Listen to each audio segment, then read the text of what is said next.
Les autres vous donnent des opinions. Karima Brick et Rémi Villemur vous donnent une raison d'en avoir une. Bon, on va respirer un peu, on va essayer de changer un peu le ton, même si on va revenir effectivement un peu plus tard dans l'émission sur ce qui s'est passé hier à Côte-des-Neiges, fusillade. Karima, tu m'as envoyé hier une bonne question de société pour ou contre les animaux de compagnie dans les appartements, parce qu'il y a un cas là, devant la cour en ce moment. C'est un locataire qui a des problèmes d'anxiété généralisée, vit avec 2 animaux de compagnie. Puis là, son propriétaire a fait en sorte qu'il ne puisse plus vivre avec ces 2 animaux-là. Et là, ça s'en va en cours et ça pourrait faire jurisprudence. Je ne sais pas si toi, tu as déjà eu des voisins avec des animaux de compagnie qui ont des pattes. Là. On ne parle pas d'un lézard ou d'une tortue. Là. Ça, on ne les entend jamais, mais un chat, un chien, puis que tu as déjà composé avec des bruits. Non, mais et je te dirais même aussi, à une certaine époque, mes parents avaient aussi un animal de compagnie et tout ça. Donc, oui. En fait, la vraie question qu'on peut se poser, c'est aussi, est-ce que les propriétaires vont trop loin ou ils sont dans leur bon droit d'interdire, par exemple, les animaux de compagnie dans des logements? C'est ça la question qui se pose. Parce que tu l'as mentionné, c'est parti, là, ça va se retrouver en cours parce qu'il y avait le tribunal administratif du logement qui avait donné raison, en fait, à cette idée d'enlever, là, en fait, de permettre, en gros, là, qu'il y ait un animal de compagnie, puis le propriétaire, lui, a décidé de contester tout ça. Donc là, la Cour du Québec va entendre cet appel de ce propriétaire qui conteste cette décision-là. Et c'est un vrai questionnement. Moi, je trouve que ça va trop loin. C'est-à-dire que si tu as un animal de compagnie qui se comporte bien, qui jappe pas toute la nuit, tu sais, je veux dire, un animal, ça s'élève aussi. Puis si c'est, je veux dire, il y a un enjeu de salubrité, c'est pas d'avoir 30 chats chez vous, puis ça sent le diable, puis que c'est vraiment, tu vois ce que je veux dire, là, c'est pas un chenil non plus. Et si tu as un chien qui sait pas se comporter, mais tu sais, en général, si tu as un petit chien, tu as un chat, pourquoi pas? C'est comme une question... Non, moi, je trouve que c'est beaucoup trop sévère. On empêche les gens de vivre. Puis, tu sais, je te parlais, par exemple, de mes parents. À un moment donné, exemple, tu es dans une propriété, tu vends ta propriété, tu as un animal de compagnie, tu t'en vas en logement. C'est quoi le problème d'avoir ton petit chien avec toi? OK. Je remarque quand même que tu n'as toujours pas parlé des voisins dans toute ton histoire. Parce que est-ce que tu as déjà été la voisine de quelqu'un qui avait un chien ou un chat, puis la nuit, le chat... au-dessus de ta tête te réveille en échappant des affaires. Oui, mais tu sais que tu peux te faire réveiller par tes voisins en plein milieu de la nuit pour d'autres affaires. Les voisins sont des humains. Tu peux avoir des voisins, genre, moi, je trouve que je préfère avoir un voisin qui a un chien ou un chat que je peux aller flatter le matin plutôt que des voisins qui font le party à tous les soirs, qui mettent de la musique jusqu'à 2 heures du matin, que tu vas cogner, qui t'écoutent pas. Moi, j'ai plutôt eu des voisins qui faisaient du bruit, qui avaient des parties un lundi soir. Tu sais, à un moment donné, tout le temps, là, c'est gossant. OK, regarde, c'est sûr que je te laisse pas le dernier mot là-dedans. On va reprendre la discussion tout à l'heure. 187 Cube Radio. Si d'ailleurs vous avez un point de vue là-dessus, je veux vous entendre. Je veux pas être tout seul face à Karima parce que là, en ce moment, si je mange une volée... Vive les pitous! Vive les petits non, ça passe pas. Nick Payne, t'es avec nous. Bonjour. Salut, Karimi. Ouais. Salut, Nick. Hey, Nick, parle-nous de Paul Saint-Pierre Plamondon. On va changer un peu de sujet qui publie... un livre bleu, on a des détails sur l'armée du Québec, on le sait depuis des années, ça fait partie des arguments qu'on entend souvent chez les fédéralistes ou chez les indécis. Ben là, si on fait un pays, on va-tu avoir une armée? Alors, Paul Saint-Pierre Plamondon a donné des détails quant à l'armée potentielle d'un Québec souverain. Oui, financé. Alors, à partir de 5 de nos dépenses pour essayer d'arriver avec la norme pour pouvoir s'inscrire à l'OTAN, à NORAD et ainsi de suite. Alors, on se prend au sérieux, on se projette là vraiment au Parti québécois dans le Québec souverain.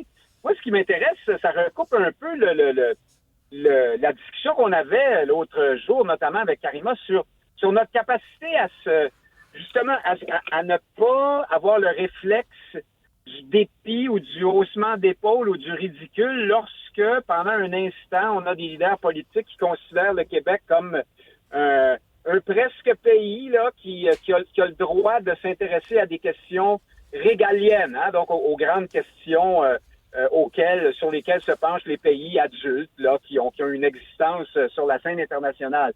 Est-ce que on va lui répondre franchement, là, c'est pas très sérieux tout ça, là. Revenons aux vraies affaires. Est-ce qu'on va penser que c'est pas très réaliste parce qu'au fond, le Québec est tout petit, puis on ne sera pas capable d'avoir une armée. Alors, j'ai l'impression que déjà, les mauvaises langues diraient que le PQ se débarrasse un peu de cette question-là maintenant, là, encore loin de l'élection. Mais n'empêche que l'idée est lancée dans l'univers et elle fait suite à l'idée que le Québec pourrait avoir sa propre monnaie éventuellement. Hein? Le PQ avait dit ça il y a quelques mois. Alors moi, je vais suivre ça de près et j'ai hâte de voir la réaction des libéraux et des autres partis si jamais il y en a une. Mm-hmm.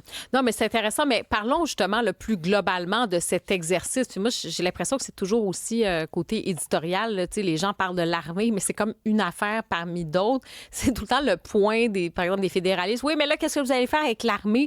Hey, on parle d'un document de plus de 500 pages qui détaille beaucoup de choses, là, quand même, Nick. Là, ça va de la citoyenneté, comment on va octroyer la citoyenneté québécoise. Ça parle, oui, des relations avec le Canada, avec les autres provinces aussi, d'un point de vue économique, de la libre circulation des individus. Il y a comme...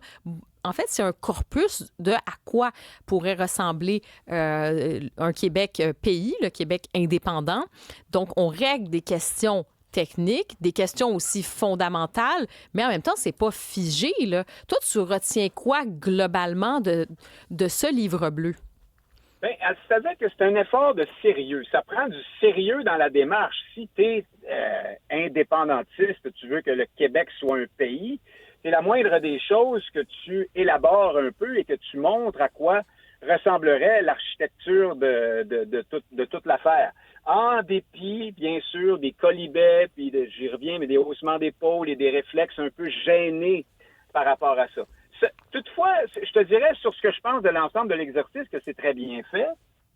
Il demeure cependant qu'il y a évidemment une part d'aléatoire dans ça parce que plusieurs éléments dépendent d'une négociation là, qui va advenir à un moment ou à un autre si jamais le Québec franchit l'étape là du référendum avec un oui victorieux et que vraiment on enclenche la démarche de transition vers l'indépendance. Bien, évidemment, je prends un exemple, ce qu'on disait sur l'armée hier, on va mettre dans la balance le poids relatif de la population québécoise à l'intérieur du Canada et si jamais on n'arrive pas à rapatrier des actifs actuels de l'armée canadienne en sol québécois à la hauteur de ça, là, on va dire, bon, ben dans ce cas-là, on va moins vous concéder ici ou là dans un autre espace de cette négociation. Puis ça, évidemment, on le contrôle pas à l'avance. Et bien sûr, c'est le bar ouvert. C'est l'invitation pour les adversaires du PQ à dire, ces gens-là rêvent en couleur parce qu'au fond, on n'obtiendra pas tout ce qu'on dit qu'on va obtenir. Alors, c'est la partie plus risquée, plus complexe de cet exercice-là et il n'y a pas de réponse simple à cette question. Oui, puis ça doit être frustrant quand même quand on est au Parti québécois à rédiger un exercice pareil, à le penser, à l'articuler.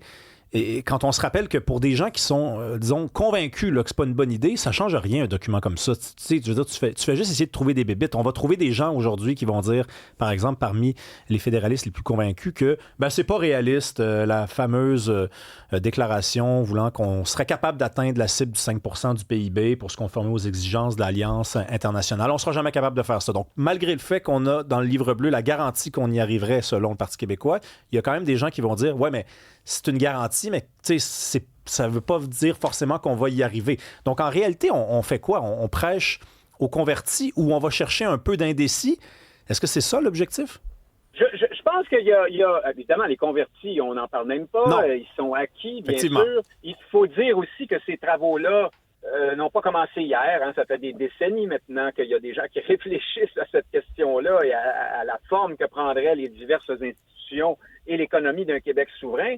À travers les époques, les projections qu'on a pu faire ont changé. Maintenant, je pense que en tout réalisme, tu peux, oui, aller à tout le moins en démontrant que la démarche est sérieuse, chercher des gens qui seraient peut-être, alors certainement pas des fédéralistes durs et endurcis pour lesquels il n'y a juste pas de bonnes raisons de défaire le Canada tel qu'on le connaît aujourd'hui, mais chez d'autres, qui ont besoin d'un certain nombre de garanties. Sinon, sur la tournure exacte des événements, mais à tout le moins sur le sérieux des gens qui veulent nous y amener, je pense que oui, cet exercice-là sera utile en tenant compte du fait, comme tu viens de le dire, Rémi, que évidemment, ça, tout comme des projets de constitution, par exemple, c'est toujours le bar ouvert pour tous ceux qui vont essayer de trouver une virgule qui ne fera pas leur affaire. Ça, on n'en sort pas. Mais je pense qu'au final, le différentiel entre les railleries, les critiques et autres trucs du genre, et les gens que ça pourrait convaincre du sérieux est probablement positif pour les péquistes malgré tout. Mm-hmm. Puis on aura l'occasion probablement de reparler là, des détails parce que c'est pas juste des détails, là, c'est quand même un document qui est fondamental. Puis tu parles de raillerie, mais tu trouves pas ça un peu étrange qu'on soit dans des railleries alors qu'on parle quand même d'une démarche sérieuse d'un pays, là? Oui, on a remarqué qu'il y en a peu, hein, notamment sur l'exercice économique. Qui a été parmi les premiers pans là, du livre bleu dévoilé. Il y a pas, on a réussi le test. On a passé le test et je pense aussi au budget de l'an 1, par exemple, là, que le PQ avait proposé, qui est un exercice historiquement casse-gueule. Là, ça commence à faire longtemps parce que même François Legault, lorsqu'il était au PQ, avait réussi cet exercice. Je pense que globalement, les mentalités ont changé et aujourd'hui, la part, justement, là, de volonté de tourner au ridicule, de difficulté de prendre ça au sérieux, de se prendre au sérieux, est beaucoup plus faible qu'autrefois au Québec là-dessus. Je pense que les Québécois, à l'heure actuelle, considèrent la souveraineté ou l'indépendance comme une chose possible, réalisable, et ensuite, reste à savoir si on la veut ou on la veut pas. Mais je remarque que les péquistes ne se sont pas trop fait traîner dans la boue là, à travers l'exercice du livre bleu et autres projections. Oui. Et peut-être, en terminant, est-ce qu'on en veut ou est-ce qu'on n'en veut pas? Ça, c'est intéressant aussi. La statue de Champlain déboulonnée, il y a eu cette histoire cette semaine dans une petite minute. Parle-nous de cette histoire-là puis de cette idée de rapatrier cette statue-là qui est en Ontario. Est-ce qu'on pourrait la rapatrier à Montréal? Oui. La Société d'histoire de Montréal, je pense que ça s'appelle comme ça. En tout cas, ce sont des gens attachés à l'histoire et qui s'occupent de Montréal, donc, et de l'histoire dans le cadre. Bravo, Nick! Hein? Bravo, Nick! Oui, c'est assez clair. Oui. Donc, ils ont proposé ça, c'était dans le Devoir là, ce matin, de rapatrier cette fameuse statue qui fait polémique, là, comme d'habitude, hein, toujours pour les mêmes raisons, parce que alors, dans ce cas-là, les Autochtones étaient représentés comme étant des pourvoyeurs de fourrure, là, tandis que Champlain trônait au sommet, grandiloquent et tout. Et bien sûr, ça fait grincer des dents dans les communautés autochtones, mais aussi chez toutes sortes de progressistes qui n'aiment pas que on regarde l'histoire au nous, hein? C'est-à-dire que désormais, il faut inclure plus large que seulement le peuple descendant des colons et de la Nouvelle-France et essayer de penser à ceux qui pourraient se sentir lésés ou indignés de la place qu'ils occupent dans l'histoire. C'est une position, c'est une posture. Moi, je suis pas certain que c'est une bonne idée là, de tout effacer. On a vu notre histoire comme ça et ça m'apparaît pas absurde qu'on voit Champlain comme étant celui qui a construit, colonisé, bâti et voilà. Mais bon, bref, ils veulent la ramener à Montréal parce que on oublie que Champlain a défriché un coin de terrain ici qu'il a appelé la Place Royale, un coin de terrain d'ailleurs sur lequel il voulait recevoir ses alliés autochtones à l'époque.